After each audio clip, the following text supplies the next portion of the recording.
Contanos algo Sí, si, sí. si te acordás, porque bueno, la historia, hay historias más recientes, que algunos papás o abuelos lo pueden comentar, otros más cerquita, adolescentes, personas más jóvenes, eh, pero también hay una riqueza, como vamos viendo, que se va como transformando esta expresividad de lo religioso, ya sea por la novena o por otros ámbitos, ¿no? Porque ciertamente en algunas otras localidades tenía otra impronta, ¿no? Contanos algo de lo que vos recuerdes, Sí, algo que para vos sea tengo, importante. sí, y me gusta mucho recordar, ¿no?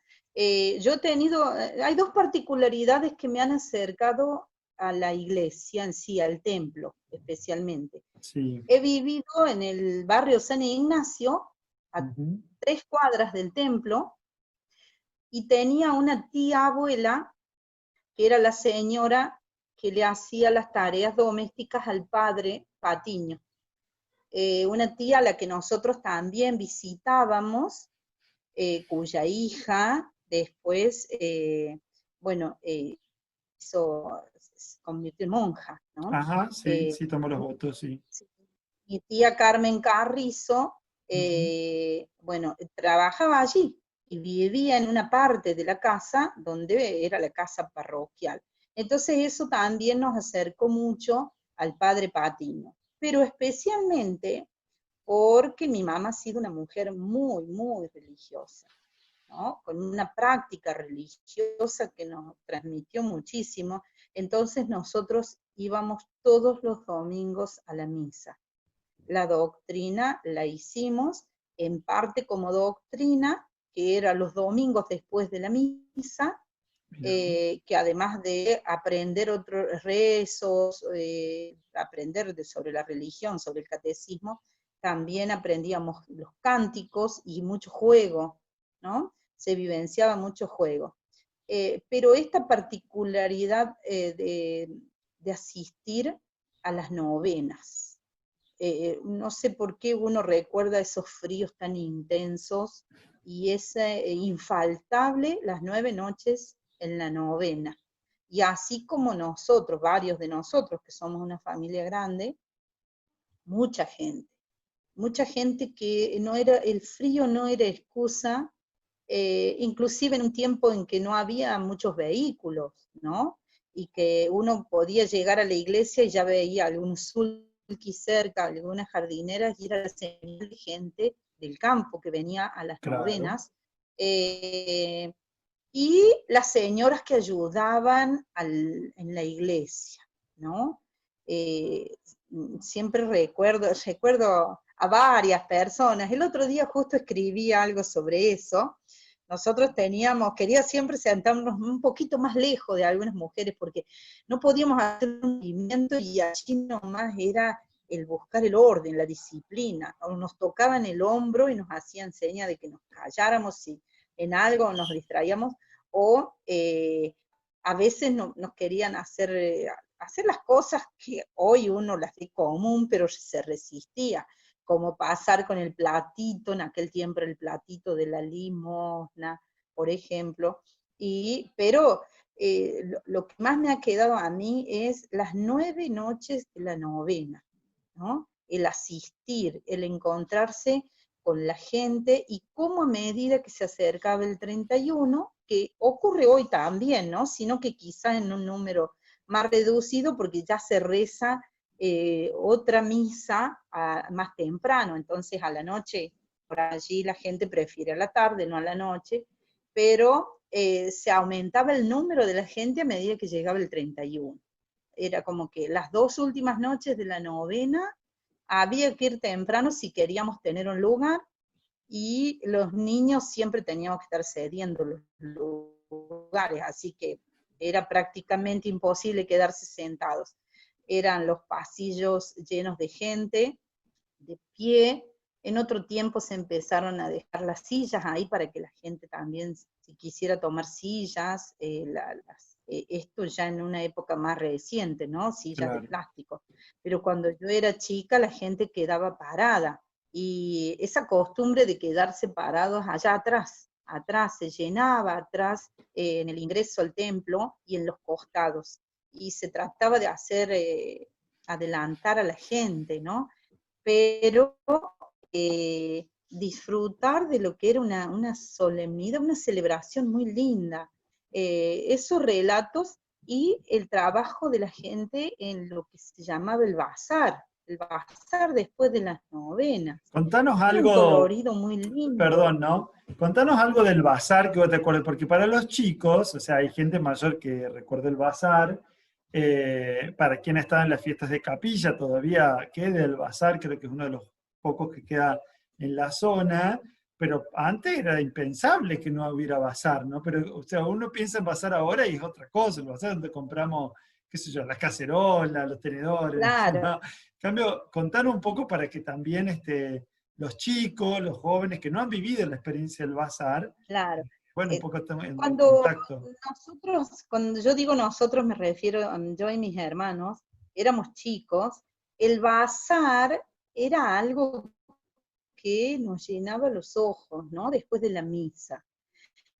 Eh, en realidad se preparaban distintos stands con cosas que tenían premios. Por ejemplo, recordamos y hoy nos ponemos a pensar qué mujeres y qué manos enroscaban papelitos tan finitos y los colocaban dentro de un fideíto, ¿no? Que quedaba el papelito agarrado con el fideo, huequito, esos fideos para la sopa, Sí. y todos los papelitos se acomodaban y se separaban en grupos en distintos valores. Entonces uno colaboraba con la iglesia comprando el papelito y el papelito lo desenvolvíamos y tenía un número que las mujeres que tendían allí giraban y miraban los estantes hacia el número y sacaban de allí algún regalo y nos llevábamos el regalo. Y había de todo un poco, ¿no? Desde paquetes de galletitas, a lo mejor unas latadas, ¿no? Era todo un símbolo el bazar, un símbolo de trabajo, un símbolo de colaboración de todos lados, de las cositas que se donaban y de quienes íbamos con la platita a querer comprar. También en otro tiempo se preparaba un lugar que era como una pesca, como en las kermés, ¿no? Había unas maderitas o cartoncitos, no recuerdo bien, pero se pescaba, se tomaban así, se enganchaban con algo y debajo tenían también un número que era un premio. Entonces, el bazar era un lugar de colaboración, ¿no? Más allá de la limosna, como se llama en las celebraciones, en las misas, el bazar era ir y colaborar y tener un premio.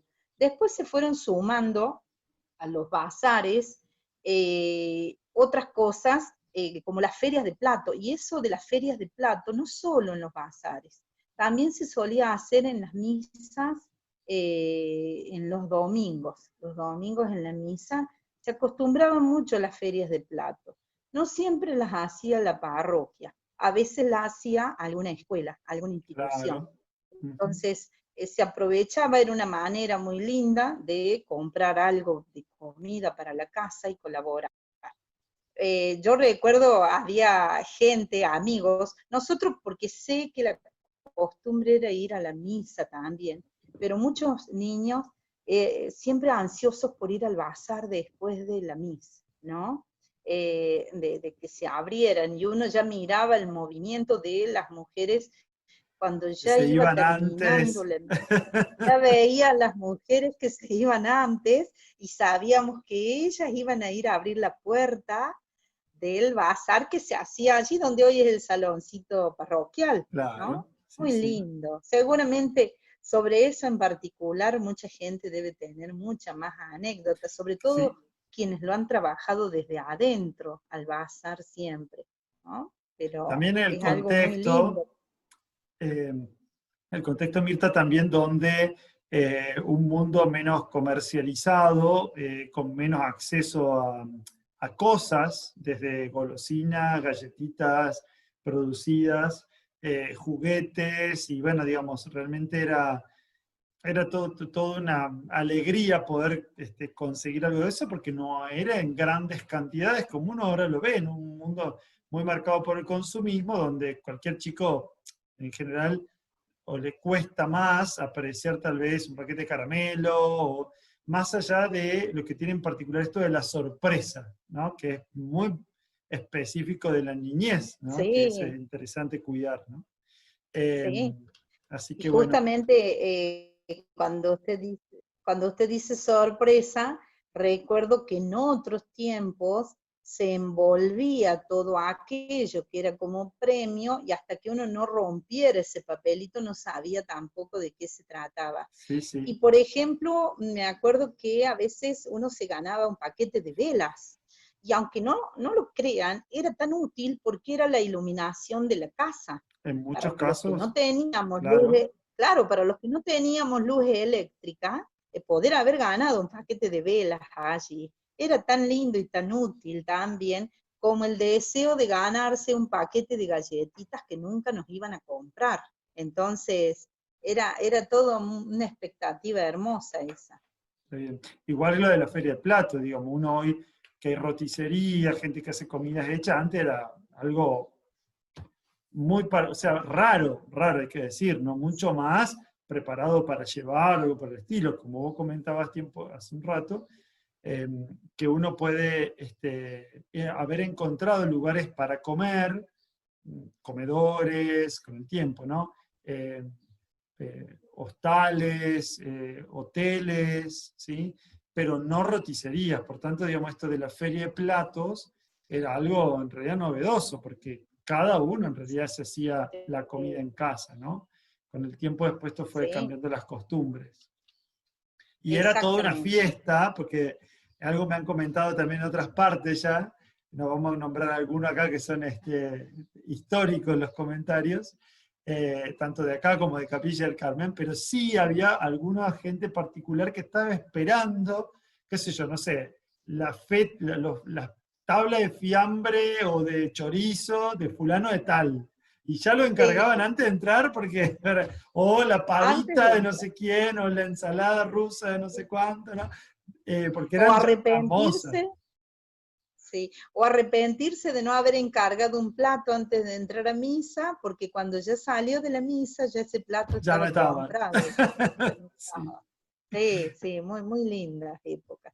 Bueno, Mirta, para finalizar, pero no menos, contanos un poquito, porque en esto es realmente todo un capítulo aparte. De hecho, el libro, como comentábamos, el libro en la parte final tiene, y de hecho lo dice en particular, sobre el padre Patiño, ¿no? Que fue el primer párroco de Ujú, Luque, un poco remontando todo lo que ujú, ya hemos comentado, si bien es cierto que después eh, digamos, han ido cambiando los párrocos y la figura del párroco en realidad, ¿no? Vos comentás muy bien acá en el libro, en su momento, como pasó en muchísimas de nuestras parroquias alrededor, el derecho canónico anterior preveía que el párroco, si bien es cierto que había algunos sacerdotes que estaban por un tiempo, el nombramiento de párroco, que es un ujú. oficio en particular, no es un título ni una ordenación, porque todos eran sacerdotes, sino un oficio, un encargo, eh, era vitalicio, salvo cosas graves, por cuestiones morales o de administrativas, o salvo por necesidades muy graves, como en algún momento se pudo haber dado, porque hacían falta sacerdotes en otra parte de manera, así como digo, grave, ¿no? Ujú, O por exceso en algún lugar, como también ha pasado. Este movimiento del nombramiento de párroco por breve tiempo, 3 años, 6 años, 12 años, es moderno, digamos, de alguna manera es del año 83-84 para acá, ¿no? El padre Patiño participa del derecho canónico anterior, donde el nombramiento de párroco era vitalicio, ¿no? Y bueno, contanos un poco sobre el padre Patiño y bueno, y lo que ha quedado sobre todo desde lo testimonial, ¿no? ujú. Bien, la gente lo recuerda con mucho cariño. Porque no solo fue un sacerdote que desarrolló sus funciones eclesiásticas como correspondía, sino que también se involucró mucho con una comunidad, con una sociedad a la que aún le faltaban muchas cosas, y bueno, la referencia de tener el sacerdote en medio de las comisiones para lograr algunas cosas, como por ejemplo la escuela secundaria en Luque, siempre ha sido muy importante. El padre Patiño es recordado porque particularmente era una persona muy humilde, que había tenido también una niñez con mucha pobreza, quienes lo conocieron bien, en medio del monte, en el norte de Córdoba, una familia numerosa, y él tuvo la suerte de que lo llevaron a que estudiara y después ingresó en el seminario ahí en Córdoba. El padre Patiño vino, hay una referencia que muestra que el pueblo ya, a pesar de no tener párroco, era un pueblo organizado y creyente. Dicen que la gente se organiza para recibirlo de una manera especial, y por lo tanto quienes tienen auto, por ejemplo, algún tipo de vehículo, van hasta el cementerio. Ahí cuando llega el vehículo que lo trae el padre, se forma toda una caravana en su homenaje para recibirlo, y frente al templo, bueno, se le hacen todo un recibimiento más formal con la participación de el intendente, las escuelas, el médico, es decir, hay todo un homenaje a él. ¿Qué es lo que se destaca del padre Patiño? Yo creo que es un sacerdote que le tocó un pueblo pequeño, que con pocos habitantes para todos lados, no mover físicamente. Entonces, lo recuerdan, por ejemplo, en la zona que hoy conocemos como Pueblo Ruiz, porque dicen que ese lugar siempre fue un lugar de más monte, ¿no? Monte, Claro, especialmente de algarrobos, y que la gente que vivía allí no tenía definidas ni las calles, eran solo algunos caminitos o caminos de más huellas, y así mismo el padre se llegaba a visitar eh, a los más ancianos, a algún enfermo. Y el padre tenía una particularidad, era muy amigo del doctor Loza. El doctor Loza tenía que visitar a los enfermos, uno por una cuestión religiosa y el otro por una cuestión de la naturaleza misma, del conocimiento de medicina. Y otra de las cosas que tenía el padre, yo creo que la gente lo recuerda porque al menos 3 generaciones han podido tener algún contacto con él, claro. ¿no?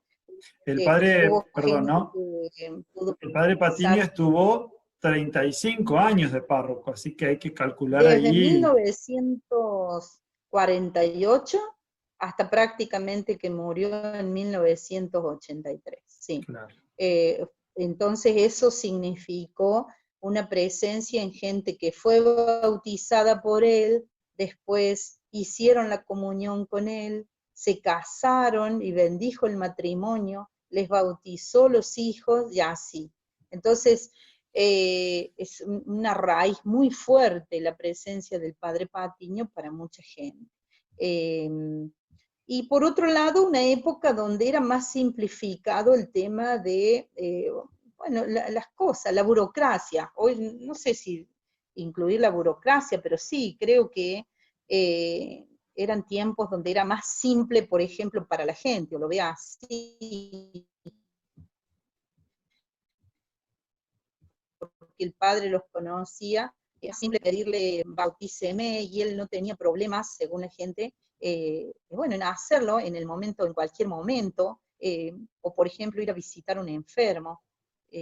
Ha sido muy amigo el padre de algunas familias de Luque que lo han escuchado mucho también al padre. Lo han escuchado en torno a su niñez, a sus estudios. Es un sacerdote que en las entrevistas que yo he hecho ha reconocido cómo le costaba estudiar, ¿no? Ha reconocido, reconocía sus límites en el aprendizaje. ¿no? Una cosa que me llama la atención, pero se ve que a él le pesaba no haber podido aprender rápido muchas cosas, porque lo ha contado en varias familias, me lo han testimoniado. Pero especialmente era un hombre preocupado por el futuro, ¿no?, del pueblo. Se colaboraba con las instituciones de alguna manera, ya su presencia significaba mucho. eh, en el tema de la escuela secundaria, que hoy es el Instituto Loza, colaboró justamente junto a su amigo, el doctor Loza, para tener una escuela secundaria para los jóvenes. Es decir, su presencia ha estado en los clubes, hay fotos del padre donde bendice o le da unas palabras, o seguramente ha rezado un poquito con los jugadores de fútbol, porque se lo ve allí a él con los jugadores de fútbol antes de empezar un partido. Hay fotos del padre donde se lo ve bendiciendo alguna construcción de instituciones públicas, como por ejemplo la cooperativa. Las primeras salas que tuvo la cooperativa han sido bendecidas por él, y eso sí, simboliza la búsqueda de la gente también en apoyarse, ¿no?, en un sacerdote, y la importancia de él como sacerdote de mezclarse con todas las cosas del pueblo, ¿no?, interesarse por eso y tratar de hacer lo mejor posible para que todo fuera creciendo, formándose. Estamos hablando de épocas donde a Luque aún le faltaba mucho, y esa ha sido por allí parte de esos vacíos, los ha podido ir llenando el padre Patiño de alguna manera. La particularidad de sus misas muy breves, también cuenta la gente, algunos con gusto, otros no, Claro. pero dice que el padre rezaba la misa rápido, muy rápido. A algunos les gustaba porque dice que iban y salían rápido de la iglesia, y otros decían no, que les hubiera gustado escuchar mucho más las palabras, pero tenía esa particularidad Claro, y hacía cumplir el padre lo Patiño que... participó de, o sea, es parte también de un cierto estereotipo de una época, ¿verdad? O sea, así como vos misma decís, hay un modo de hacer las cosas que en realidad no es solo en el ámbito eclesial, sino en otros ámbitos también, ¿no?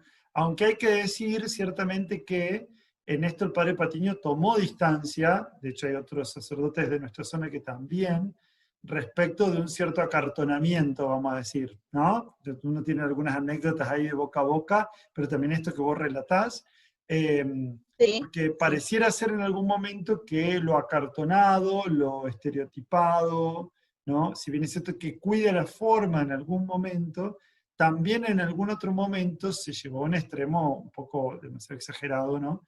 Donde pareciera que la forma se come el claro, contenido, ¿no?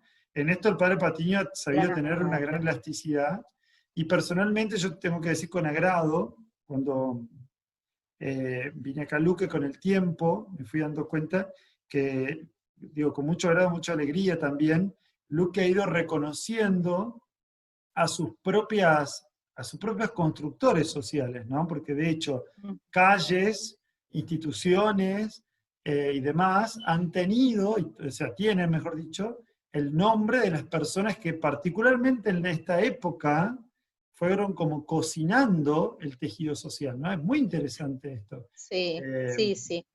La mirada local, ¿no? La mirada local. Eso también ha sido un cambio desde la mirada histórica, ¿no? Ujú, La historia sí, antes era muy universal y ha pasado a ser muy local. Pero volviendo al padre Patiño, yo creo que en esta idea, ¿no? O tomando un punto de vista sociológico, era un hombre, un criollazo, como le dirían en otras épocas, ¿no? sí, sí. Un criollo muy dado, muy de conversar. Tengo una anécdota, muchas anécdotas, porque frente al templo solía haber una plazoleta de juegos, de hamacas y subibajas, y nosotros como vivíamos cerca, íbamos, el padre tenía la costumbre de sentarse en la reposera y a nosotros siempre nos parecía equivocado. Y en realidad, cuando alguien hacía algo o peleaba allí entre los niños, se escuchaba el grito de él desde la vereda del templo, que dejáramos de pelear. O sea, lo que nosotros creíamos, un hombre dormido en su reposera, no, nada que ver. Era, no tenía ni siquiera esa preocupación en pegar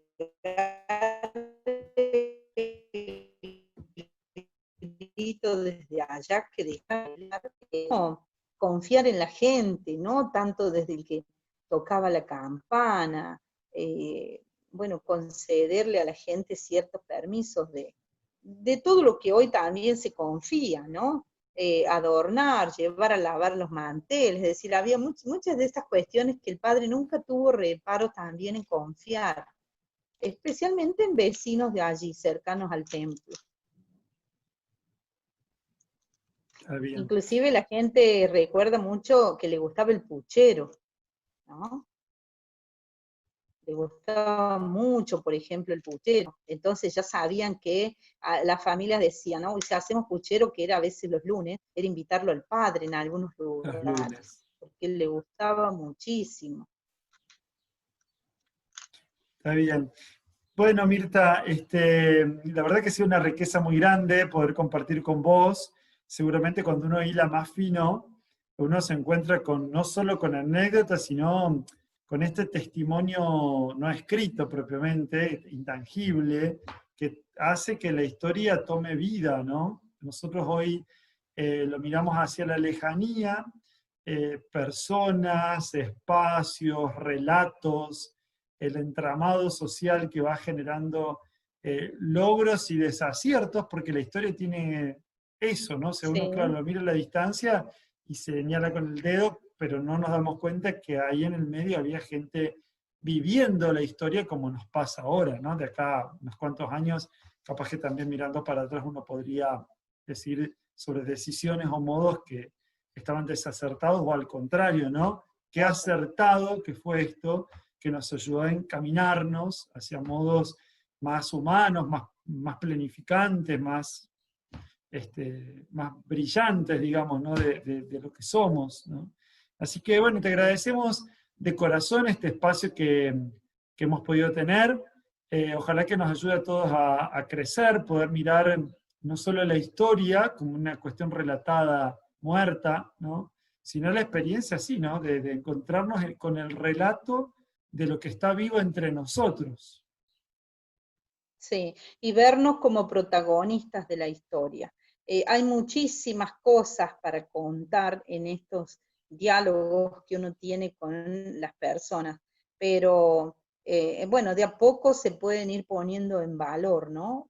Dejándolos escritos, por ejemplo, pero somos protagonistas de la historia. A lo mejor no nos damos cuenta, pero una acción nuestra, una palabra nuestra, va cambiando los rumbos de las cosas